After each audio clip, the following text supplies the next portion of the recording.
Hey, my name is Sarah. I'm a seller on TikTok Shop, and I want to answer some questions about GMV Max from the seller side and my unique point of view. GMV Max is taking over all ads for TikTok Shop starting on the 15th, so 2 more days, and I don't think a lot of people are happy about it. From the seller side, we get to choose which products, the budget, and the return on ad spend or return on investment that we're going to have on the campaign.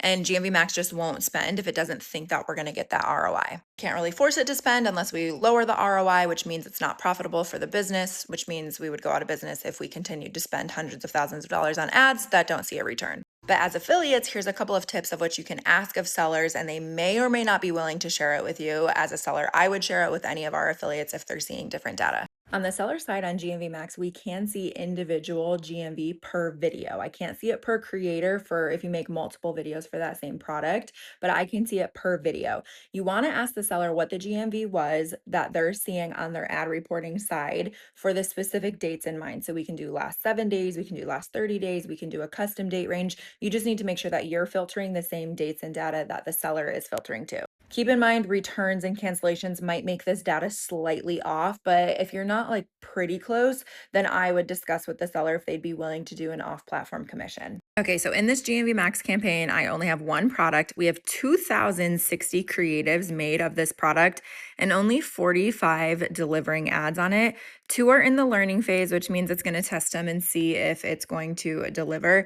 And then we have 9 in queue as well, which is sort of the same thing. It'll tell us the difference of the statuses here if you want to read all of that.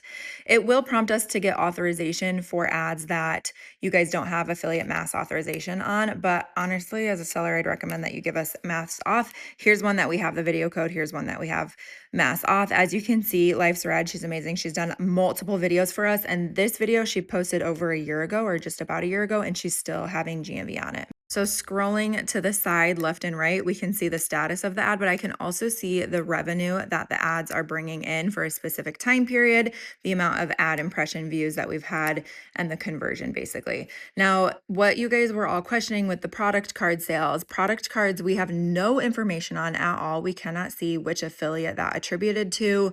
And I will say product card revenue is probably about 30 to 50% of our revenue on each individual product. Something that I'm currently beta testing, hopefully I don't get in trouble for sharing this, is creative boost budgets. So I can set up a daily budget and say, no matter what, spend $10 or $15 on this creator's video because we think it's going to start converting, and sort of force the video to get views. It doesn't necessarily guarantee an ROI, but I have access to creative boost that's supposed to be rolling out to more people soon. Sorry, this video is long, but 2 things that I'd recommend affiliates ask sellers is 1, if they'd be willing to share the revenue that they're seeing on their back end for that particular video. So you'd want to give the seller the video code and a specific time frame that you're looking at your data on and say, would you be willing to share the GMV that you're seeing on the back end for this particular video?